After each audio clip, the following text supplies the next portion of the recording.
Welcome to the Wounds of the Faithful podcast, brought to you by DSW Ministries. Your host is singer, songwriter, speaker, and domestic violence advocate Diana Winkler.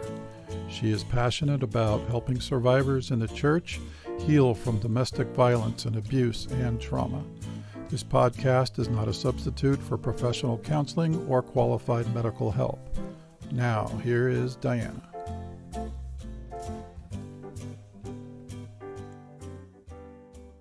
Hey everybody, welcome back to the Wounds of the Faithful podcast. If we haven't met, my name is Diana, and I am here to help you heal from domestic violence, abuse, and trauma. This is a safe place, and we've been having some great guests lately. Amanda Blackwood last week, she was amazing, wasn't she? We had some conversation after the recording stopped, and I had wished that we still were recording because we just laughed and had so much fun and talked about other topics that I think you would have enjoyed. But be sure to check out her books and her resources for sure. She will really help you. So we do have another guest today. It is a counselor, Johnny Sanders. And let me tell you a little bit about Johnny here because I don't have a whole lot of counselors come on the show. He reached out to me, and let's read a little bit about his bio. Being a conservative and a Christian is not very common in the counseling field. I found myself saying, conservative Christian counselors should be more vocal about their values. Through conviction, I eventually created Truth and Grace Counseling. Instead of acting like a blank slate, I reveal my values to my clients. I have found an appropriate level of self-disclosure actually lessens imposing those values on clients. Instead, I am helping clients make an informed consent of the worldview they want presented from their counselor.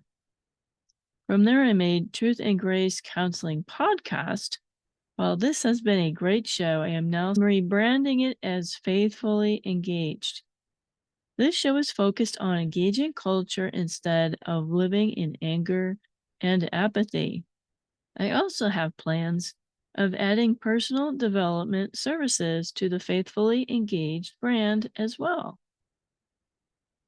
Johnny is a licensed professional counselor in Oklahoma and Texas. And so I invited him on the show because he's a licensed professional counselor. And I should do a show on life coaches versus licensed professional counselors versus Christian counseling. But I'm going to have Johnny talk about that because I'm sure he's knowledgeable on that. And if you're looking for a counselor and you're in Oklahoma or Texas, then you may want to pay attention and see if it's a good fit for you if you're in need of these services. So I hope you enjoy my conversation with Johnny Sanders. All right, please welcome my guest today, Johnny Sanders. Thank you for coming today. Appreciate it. Absolutely. I'm so happy to be on today. And you're coming from Oklahoma. Yes, I am in southwestern Oklahoma. So if you look at the map of Oklahoma and Texas, and there's that squiggly line, that's the Red River. I'm just a little bit north of that Red River there. Nice. So tell us a little bit about yourself, your family. Yeah, absolutely. So I grew up in actually the town that I'm currently living in, which is Duncan, Oklahoma. I'm very happy to have my parents that are nearby and getting to see them often.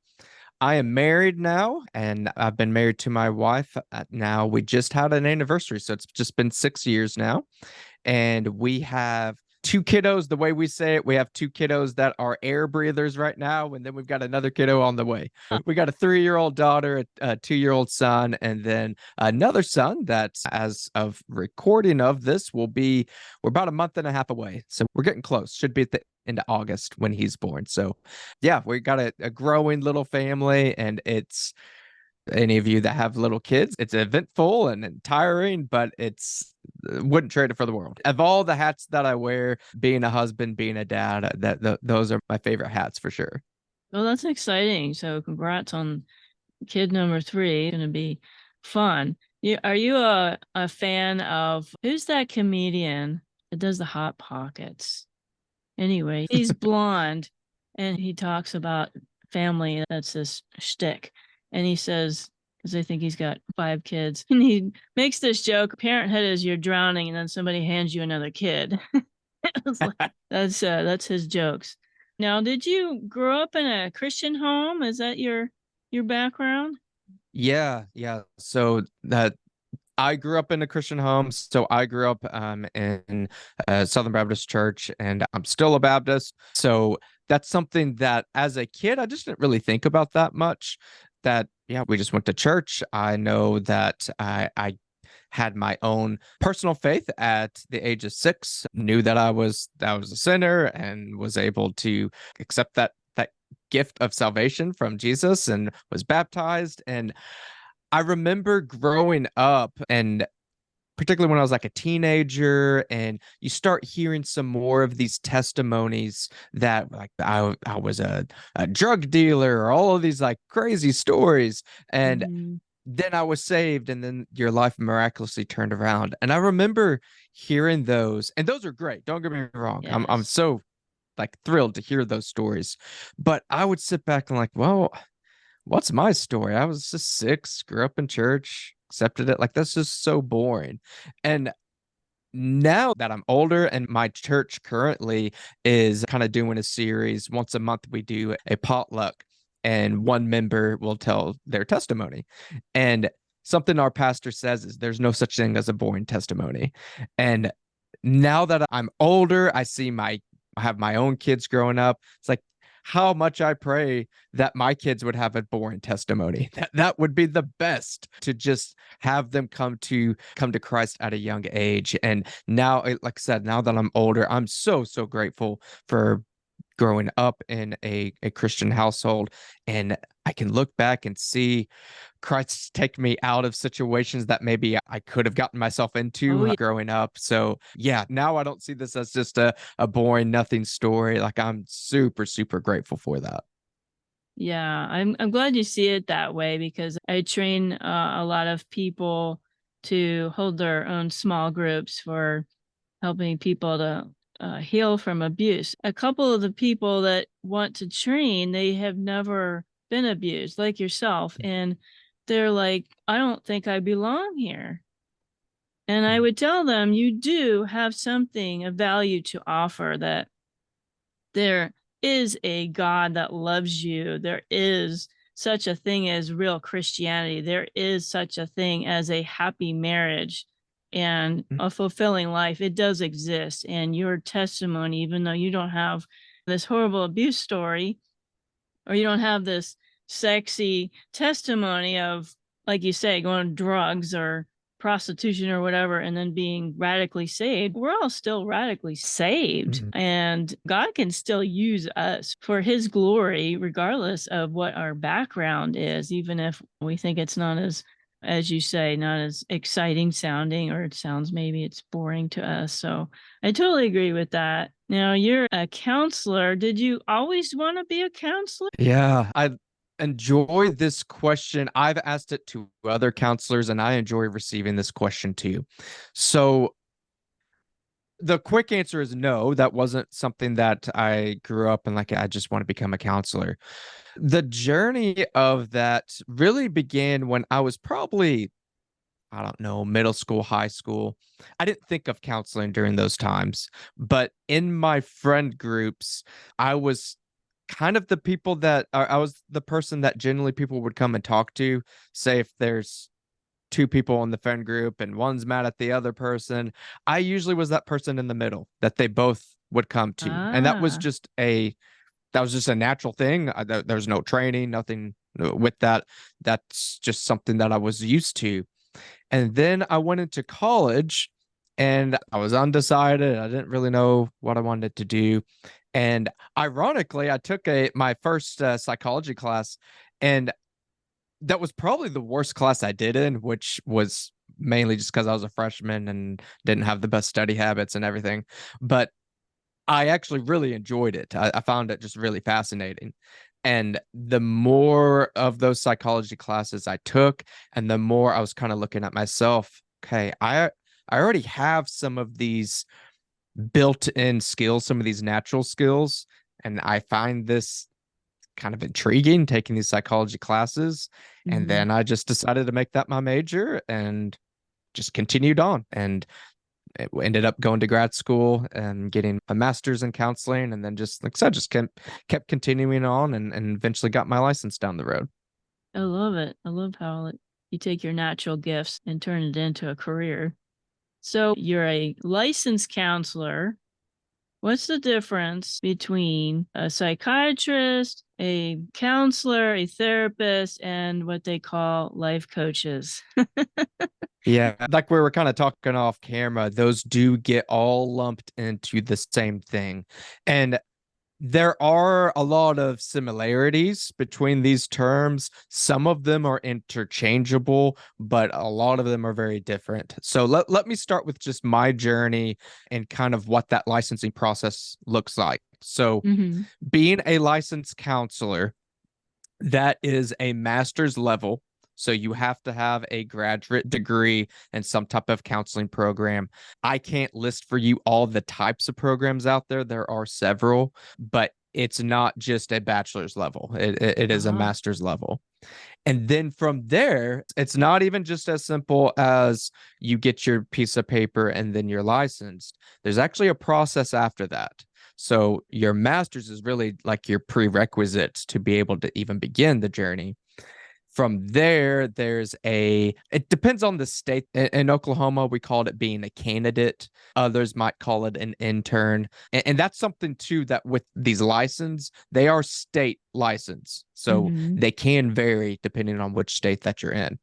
But that's kind of an interim type of period. You have to have a supervisor. You have to do so many supervised hours. So basically what that means is you have to meet with your supervisor usually once a week, once every other week, something like that. And you have to do that for a lot of hours. For mine, I don't know if this is 100% correct, but somewhere around 3,000 hours. So it's not you get it done in a weekend. Like it's over a year and a half, 2 years, something like that type of process. And within that, there's also some testing that you have to get done. There's a national counselor test. Then there's state ethics tests that you have to do. And then even further than that, once you pass all of that and you get your full license, there's still a yearly continuing education that you have to get. And again, that varies greatly depending on the state. So there's a lot of different hurdles that you have to climb and continue to climb to have that licensure. And there are different types of licensed counselors. So I'm what's called an LPC, a licensed professional counselor. These next ones that I'm going to mention, they are different, but more so in your training. What we can do with our license is basically the same. So they're somewhat interchangeable. It's just our training's a little bit different. Our licensing board's a little bit different. But these are LMFT. So that's a licensed marriage and family therapist. Again, very similar to an LPC. And then also an LCSW, a licensed clinical social worker. Again, different training, but very similar things. So those are all those master's level managers that one can have. The higher grade above that would be a psychologist. And it gets kind of tricky because somebody might have a bachelor's in psychology, that means that they have a bachelor's in psychology. They're not a psychologist. Again, it's kind of tricky with that terminology. A psychologist is somebody that basically, if I were to continue my education and get a doctorate, then I could be a doctor of psychology and eventually get a license as a licensed psychologist. So it would be a similar type of path of what I already did to be a licensed professional counselor, but it's a doctorate level. So it's a step above. Then a psychiatrist, this is another big difference. It's a doctor level, but we're talking medical doctor. A psychiatrist has to go to medical school. So they're a doctor just like your family doctor and everybody like that. So they're able to actually prescribe medication, things of that nature. So again, a little confusing. Doctor level of a psychologist, that's doctor as far as education goes, a step above master's, whereas psychiatrist is doctor as in what we normally think of as a doctor, a medical doctor. I already covered a lot here, but the last one that I'll cover there is that life coach. And what's drastically different of being a life coach than as opposed to everything else that I mentioned here is that there's no governing body there. Right. There might be like certificates. So there can be some programs out there that maybe people will advertise as a certified life coach or something like that. And maybe those programs are great. I don't know, but it's a much lower standard. There really is no standard. I could say you're a life coach tomorrow. Like there's nothing that's there. So there's that your mileage may vary in any of these, but particularly there in life coach, that there can be some really great ones out there. I'm sure that there's some people that can really help others, but you just have to be very careful of what that means and really what you're getting there. I've known some licensed professional counselors that they might advertise as a life coach because they can help people in states that they're not licensed in. So for me, I'm now licensed in Oklahoma, Texas, and recently been licensed in Florida, but I can only treat people in those states. If you're in Arkansas, if you're in Arizona, wherever, I can't see you as a client because I'm not licensed there. So some people may be a licensed professional counselor and do life coaching on the side. You have to be careful with some of that terminology, but the reason why they would do that is that opens them up to other people, to other states. But there is some ethics involved there that we're only need to be treating people that are specifically looking for life coaching if you do that, as opposed to somebody that's looking for counseling. So I know that's a lot. I don't expect anybody listening to that to fully understand all of that, but there are some pretty distinct differences between all of those terms. No, I think you did a great job in describing the differences. I didn't know some of what you said, but I think that because I help a lot of abuse victims, they need to know that you don't go to a life coach for mental health issues or like anxiety issues or major stuff like that. If you want to learn how to lose weight or run or balance your checkbook or whatever, yeah, a life coach sounds like that would be a good fit. But you agree with that? But by and large, yes. So the one thing that a life coach might be able to do, and again, I want to be very cautious with some of that language there, is, being able to do some basic things. So yeah, here are some breathing techniques or something that you can do. Like we do that in counseling as well, but there's nothing complicated about that. Like that breathing techniques are fairly simple. Where we want to be real careful though is, we're going to go explore past traumas and maybe giving some advice that could be dangerous. You just want to be very cautious going down that road. I think that kind of what you mentioned there is by and large a pretty good rule to follow. Just being cautious of what you're signing up for. A lot of people that I meet, including myself, we were exposed to nouthetic counseling, which is basically using just the Bible and nothing else for counseling. Now, I understand that has a place if you have a spiritual problem. But what would happen is that they would tell their parishioners, they go to the pastor and the pastor counsels them and they say, depression is a sin, anxiety is a sin, and they don't refer them to a doctor or a psychiatrist to get help or medication. They don't believe in medication. And that caused a lot of damage. So I always tell folks there's nothing sinful about getting help for a health condition. Have you been exposed to that kind of logic with these nouthetic counselors? Somewhat. I will kind of admittedly say I don't know a ton on that side of things, nor have had a ton of experience on that. What I will say, and I'll kind of bring in just my own kind of approach, because in my counseling practice, in my private practice, I bring in Christian counseling. And essentially what I do there is I have my statement of faith and all that stuff lined out there. And I even have in my informed consent that, hey, if you don't agree with these things, that's cool. Like, you don't have to. But this is just kind of if we're going to bring in a spiritual component, this is kind of where I'm coming from with this. And I like to be upfront with that, and also saying, yeah, I do have this kind of psychological training as well on top of that. But I bring that in as far as on the Christian counseling side of things, that I like to mention that as believers, if we're going to do this as Christian counseling, sin is at the root of everything that's wrong in the world. It's I like to talk about sin impacting, and it's impacting of my individual sin. Sure. Kind of like we talked about with my testimony. That's all wonderful because we all need that. But just because sin is impacting the whole world, and just because I have sin, does not mean every individual step along the way is because of my individual sin. So if I look at it, I'm feeling depressed, maybe because of the abuse that has happened to me or whatever. Sin is impacted there because if there was no sin in the world, there wouldn't be abuse. Like that is very much the root of sin. We need to be careful, though, of taking ownership of what role did my individual sin play in this.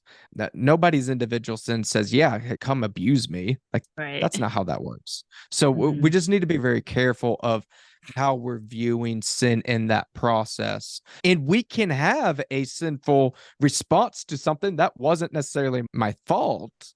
But we don't want to just go there that, well, since impacting, it must be everything I did wrong and I'm just this horrible, terrible person. That tends to not go very well if we go in that approach. It just really leads to shame and doesn't help anybody heal that way. Right. And also bringing in sin into this discussion, it's able to lay it at appropriate feet. Like, somebody who's been abused, it's hard to make sense of that. Like, why would somebody do that to me? Why?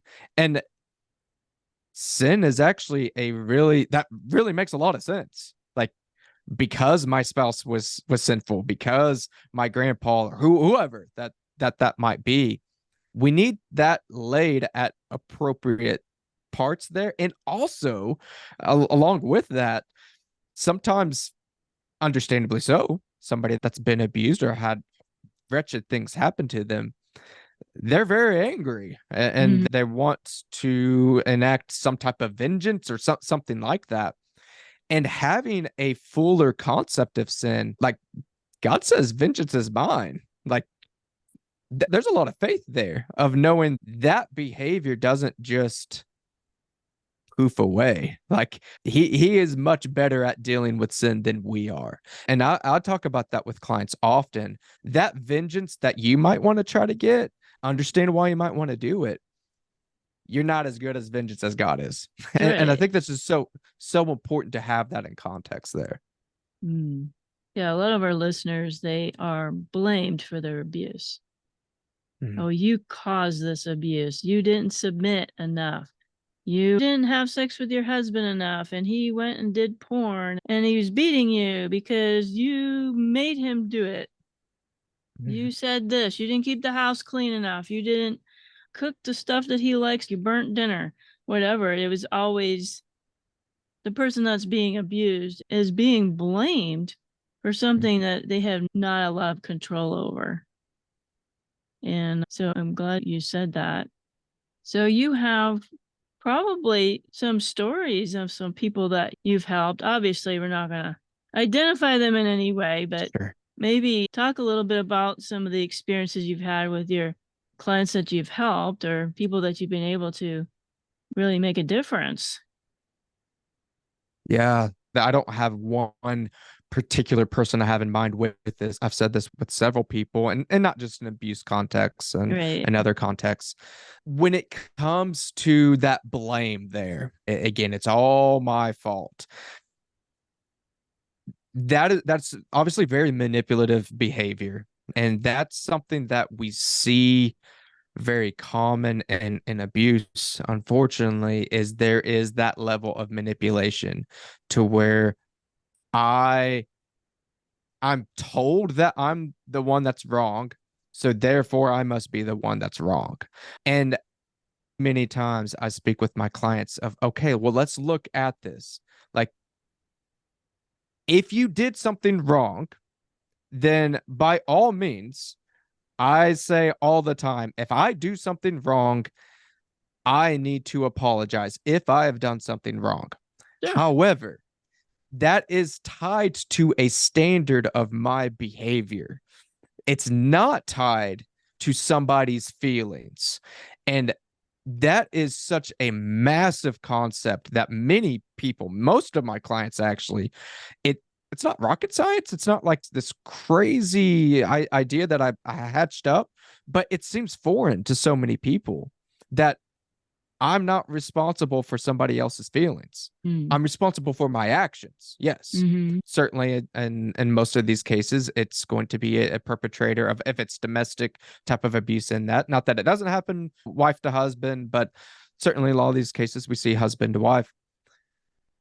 What did you do wrong there? And I say this often, like, what was wrong?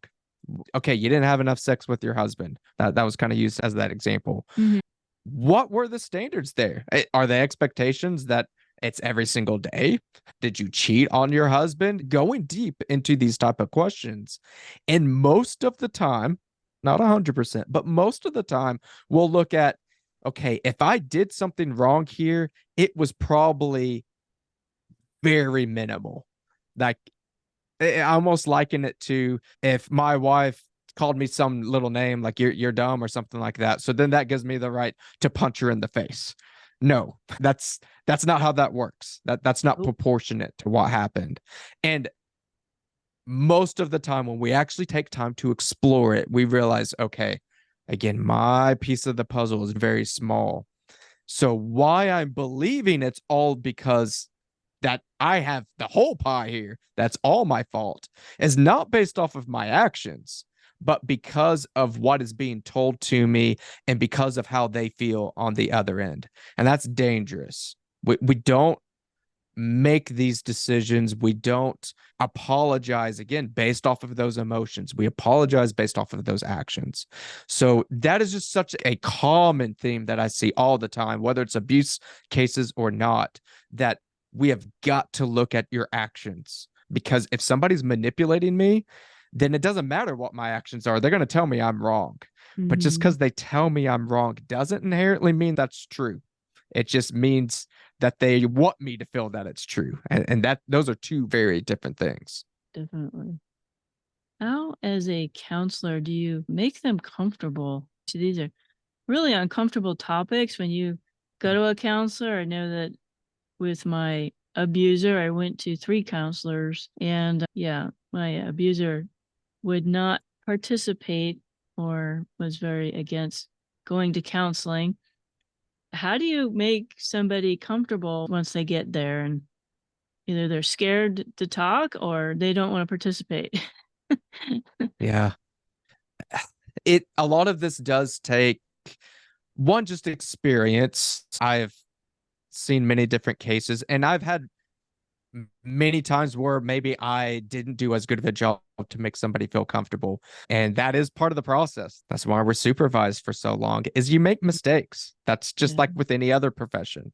So I've learned from some of those mistakes, and have also learned, kind of going back to saying what made me a counselor in the first place, of some leaning into some of those natural skills that I already have, and being able to combine that training with those natural skills. Didn't happen overnight, but I Mm-hmm. generally will start with very open-ended questions. And I have this ability to kind of gauge where they're at. And there's times I'll throw things. I'll even use the language sometimes of, I'm just throwing this out here. Let me know if I'm right or wrong. And there's times that I throw something out there and they're like, no, that's not what happened. Okay, then we might need to recalibrate a little bit. But if I see somebody that's a little uncomfortable, I might even tell them, hey, you seem to be uncomfortable. What's something I could do to help you feel a little bit more comfortable? Would it make you feel more comfortable if we talked about something a little bit less scary to start off with, and then we can ease our way into it? Uh, Questions like that, and just giving them that space and feedback of, this is hard, and I'm not expecting you to tell me every little detail all at once. It's okay. Basically, just giving them permission to go at their speed.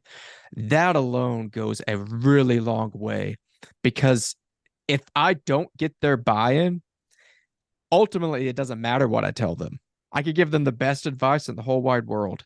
If they don't trust me, it doesn't matter. Bingo. So I really aim to get that rapport. That's that first session. That's really all I'm looking for, is how can I build that rapport with them? Yeah, trust is a big deal with survivors, because people close to them are the ones that are usually their abuser, either their mother or their brother or their spouse or coach or something, and they've been betrayed. So it is really hard for folks to go to a counselor and get some help, regardless of who the abuser is. I'm going to go for the jugular now. We're Christians, and divorce is the D word in the church. When in a counseling situation, do you see that this is a dangerous relationship and she needs to get to a safe place? Or I say she, but also he, there's also male victims. When do you decide to say you need to separate, or you need to get to a safe place? No, that's a great question. And what I would say is, very rarely, in fact, I'm trying to rack my brain. I don't know if I've ever uttered those exact words. I really do my best in most situations to ask questions to maybe lead in a certain way, or to gauge where they're at, as opposed to, hey, this is what's going on. You need to do this right now. And I do that for a few different reasons. One, again, buy-in is going to be much better. If it's their idea, they're going to do it with really high veracity there, because this is my idea. So that's really what I would like to get to. There will be times where, if it's the only times I guess legally that I would be, no, this has to happen right now, is if there is, imminent threat right that very second. And even more so, that we see this more so in suicidal situations. Hey, I'm going to kill myself today. Legally, I have to step in there. Gets a little bit dicier in domestic situations, as far as where that line gets drawn sometimes, as far as my legality to get you out, because it's a little bit harder to see that, as opposed to suicide, where I'm going to do it right this second. That really gives us that leeway to step in right that second. So that's why, again, I'd say I try to not, if I don't have to utter those words, you need to do X, I really try to get away from that.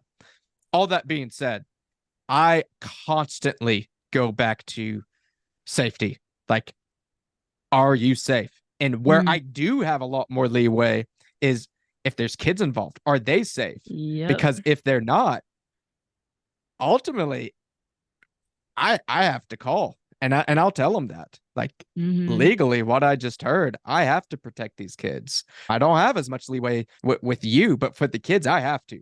And I'll let them know that. And I will say, like, look, from what you're saying, I'm not a future teller, but this is what this looks like. And if we continue down, things could get really bad. And being very honest with that. And the goal there, again, to get them to explore, like, hey, is this the road we want to go down? Do we have safe people that we can spend the night with today? Being able to ask those type of questions with the hope that they start to come to some better conclusions, that's generally the approach that I try to take in those situations. Yeah, that's really a refreshing approach, actually. I don't hear that many people that are in the Christian realm have that approach. It's mostly if there's any inkling of wanting to separate or they come to that conclusion, then the counselor's job is to talk them out of it, of the separation, because they want to preserve the marriage at all costs. But I think that, and how shall I say this? Jesus, I don't think he meant us to sacrifice ourselves on the altar of marriage. Does that make sense? That he cares for us as a person. He doesn't just care about the institution of marriage. He wants us to be safe. He wants us to be living an abundant life, and he cares for us. So yeah, that's where I see it. Something that I'll try to, especially from the Christian angle, if that's something that my client really wants to operate from. Again, kind of going back into that sin discussion, and I'll throw myself as an example here, that I view scripture very highly. And I truly believe that as the husband, as the father, that I have a lot of weight on my shoulders. That if things are not going well in the house, the answer from me, because I feel that God has made me the leader of this house, is what am I doing wrong? That my daughter's freaking out. She's having a meltdown. My wife is not feeling well. Those things are going wrong. The answer is not, gosh, like, what's wrong with these people? Why aren't they doing that? The answer is, what am I doing wrong, or what are things that I can do to help support? How can I support my wife here? How can I support my daughter to maybe encourage some healthier coping skills or something like that in those situations? That's taking ownership, because being a leader is it's actually very weighty. There's times, and I tell my wife that like, I take the role of the leadership in the house really heavily, but there are times where I'm like, man, sometimes it would be kind of nice if I didn't have it on my shoulders, if I took that load off. It's a high calling, and it's one that I take very serious. I use that example there not to say that I'm perfect, and I'll say I mess that up all the time. I'm human just like everyone else. But I go back to, again, that foundation of scripture, that I am the one that needs to lead this family. It's not I'm the one that rules with an iron fist and everybody does what I say just because I said it. That's not what it means to be a leader. That's just throwing out your anger on everybody.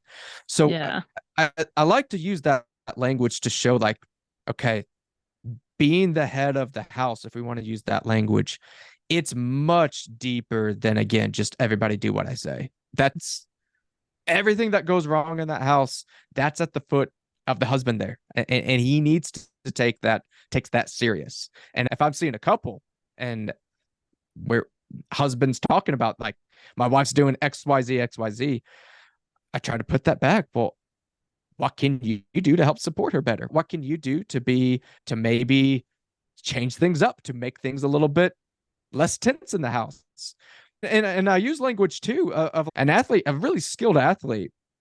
Yeah, maybe there might be some that blame everything on the refs or on their coach or whatever, but the best ones, they're going to look at, okay, we lost today. What did I do wrong?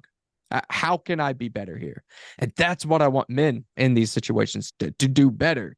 And the women that are not getting that, they need to understand that it's not all me here. They're the ones that's kind of failing in these situations. Any type of abuse going on, that is a male headship problem.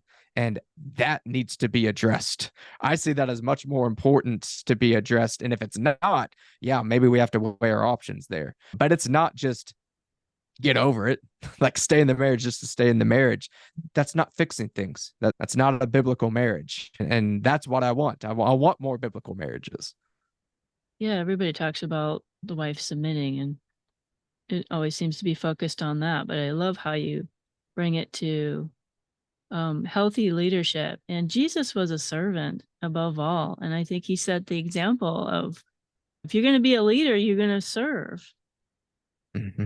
Right. And that's how obviously we all fail in our roles in our families, but if we're a leader, we're to serve one another, not tell people what to do. So I know we covered a lot of stuff, and you sound like a wonderful person to go to, a safe person to talk to. I'd like you to give some tips to the folks who are not in your areas, Florida, Oklahoma, and Texas. How can somebody choose a counselor to help them? I mean, what are the characteristics they should be looking for? Yeah, I actually was having this conversation actually last night with a different client because they're moving to a different state I'm not licensed in. So this is kind of fresh on my mind. First off is really looking at this, that you're the one that's in control of this decision. I tell my clients this all the time, like, hey, if you choose to see another counselor, that's your decision. Like, honestly, it's not going to hurt my feelings. I want what's best for you. So having that type of mindset, that almost kind of a consumer type of mindset, that they work for me and not the other way around, really important, because it's your life. That counselor, it's not their life. So just making sure that you have that part in mind, that if you try somebody out and it's not clicking, that's okay. You can go see somebody else. Like, sometimes it's a personality, right? Exactly. It doesn't even have to be anything major. Like the counselor could be a wonderful counselor, but it just wasn't fitting for you. That's fine. Go find somebody else. And I actually was telling this to my client, that one of the first things to start out, and it sounds kind of vain, look at their picture. Looking at that picture, does that seem like a warm, kind person that I feel like I could share my story with? That's a good first place to start. I would not say to end there, but it's important. Like, if you feel, I've had people all the time, particularly women, that they say, hey, like, you're in the area, but I really feel like I want to have a female counselor. And for them, I say, good for you. Let me get you some names. So understand yourself, see if this is somebody I feel like I can trust. And then from there, look at their bio. Where are you finding them? A lot of people will be on Psychology Today. It's kind of a big database of different counselors. Mm-hmm. Most of them are going to have a website or something. Check out the website. Go look at them. From there, go see if they have like a Facebook page. I know that sounds kind of weird, but do it. Like, if you see some public information either on their private Facebook or their business Facebook, or just their own personal page, and you thumb through there and like, I don't think so, exit out and move on and don't think about it. Like, we don't want to overanalyze every little thing. If those red flags are showing up, cool, go on to the next person. And then once you read that bio and it seems okay, I kind of liken it to somebody going on a first date. You're not going to know everything about them. Maybe you see enough that seems okay, that there might be some legs there. Then go give it a try. And again, if it didn't work out, it didn't work out. There's plenty of other counselors out there. I'm telling you, there's a lot of us. So just make sure that ownership is in your hands, that you feel comfortable talking with that individual. And if you do, more than likely, it's going to be a decent fit. But if you don't feel comfortable with them, get someone else. It really is as simple as that. So I have some people that I work with that have had therapist abuse. I know with licensing, there is a code of ethics. Can you tell the folks what those ethics are and what, if you see a therapist or a counselor doing these things, that is a big problem? Well, the biggest one, and unfortunately, it has to be an issue because it's in like every ethics continuing education course that I've ever taken, and we have to take them every single year, is any type of romantic sexual relationship with any client. That's bad. That is absolute no. So if they're even hinting at something that is just, they go beyond, like, you look nice and you just kind of feel those creep vibes. That doesn't necessarily mean that they're going anything crazy unethical, but listen to those kind of spidey senses there. That's bad. We absolutely need to have, I'm a way above reproach on that stuff. And on that, like, you look nice today, I honestly don't even say things like that for that reason. Like, I just don't like to go there. I don't want that to even be a thought. So anything romantic involved, bad. Another thing, and this is more of a kind of a red flag, is, are they talking about themselves a lot? I've mentioned already that there's times I do some self-disclosure.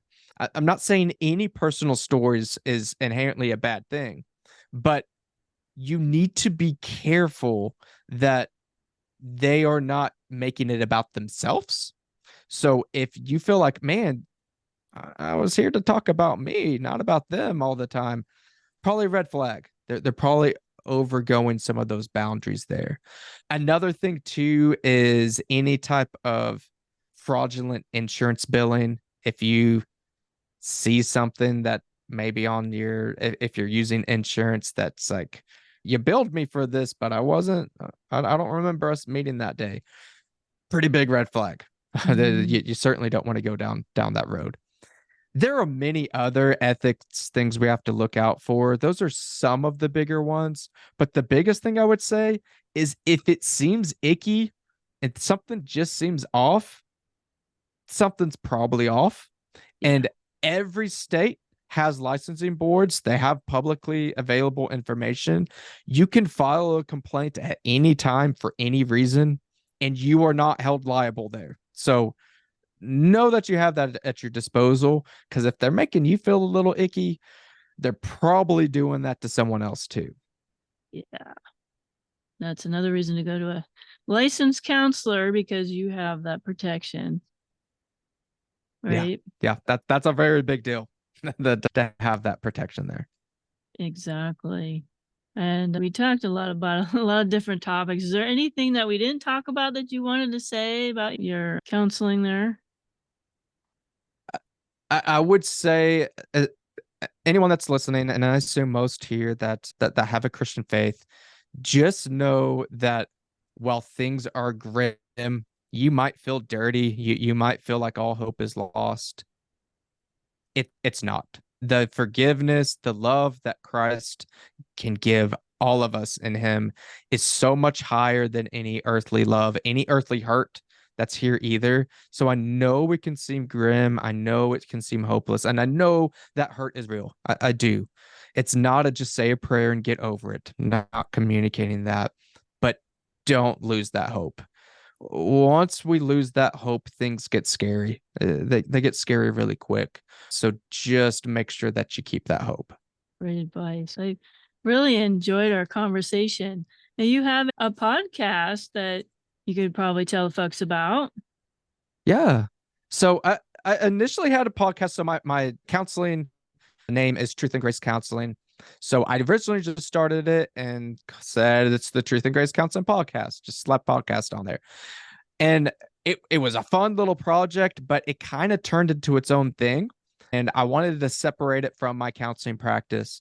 So I began what's called Faithfully Engaged. And the purpose of this podcast is to tackle subjects across many things. It's not just counseling, and it's all sorts of different spheres and different guests that I have on.